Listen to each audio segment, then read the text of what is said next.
ఈ పోయిన సంవత్సరం కరెక్ట్గా ఇదే సీజన్లో నేను కేసీఆర్ గారు నాకు అకారణంగా, అసలు కారణమే లేదు, పోనీ నేను లంచాలు తీసుకుంటేనో, భూ కబ్జాలు పెడితేనో, గవర్నమెంట్ భూములు అమ్ముకుంటేనో, ఈ ప్రజలను దోచుకుంటేనో టికెట్ ఇవ్వకుండా బయటికి వెళ్ళగొడతారు.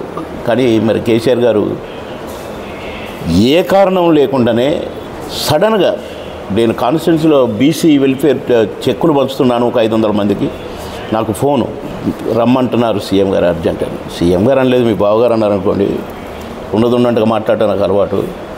సరే ఇమ్మీడియట్గా బయలుదేరి వచ్చాను. నీ టికెట్ వేరే వాళ్ళకి ఇచ్చారన్నారు. ఓకే, ఒక నిమిషం కలిసిపోతున్నానంటే అపాయింట్మెంట్ కూడా ఇవ్వలేదు.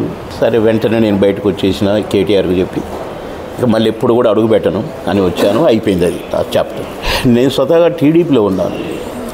అయితే ఈ 5 ఇయర్స్లో పోయిన పార్లమెంట్ ఎలక్షన్స్ నుంచి మళ్ళీ పార్లమెంట్ ఎలక్షన్స్ రాబోతున్నాయి.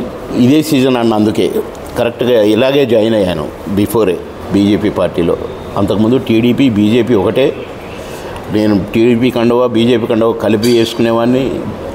నరేంద్ర గారు, ది గ్రేట్ టైగర్ నరేంద్ర గారు ఎంపీగా, నేను మంత్రిగా పనిచేశాము. నన్ను బాబన్న అని పిలిచేది, నేను మేసమన్న అని పిలిచేది. ఎంతో అన్యోన్యంగా బ్రహ్మాండంగా పనిచేశాం. కానీ ఈ బీజేపీ పార్టీలో డైరెక్ట్గా నేను దూరంగా ఉన్నప్పుడు బాగానే ఉంది.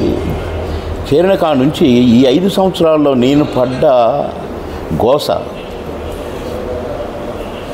బహుశా ఎవరికీ జరగకూడదు ఇలా అని నేను చాలా బాధపడుతూ, నేను ఆ మధ్యనే నేను పోటీ చేయట్లేదు, నేను ఎమ్మెల్యేకి పోటీ చేయనని కూడా ఇదే ప్రెస్ క్లబ్లో చెప్పిన. జరిగింది ఏంటంటే, బీజేపీ పార్టీలో చేరమని వస్తే లక్ష్మణ్ గారు, మురళీధర్ గారు, ఇంకా కొందరు పెద్దల మనుషులు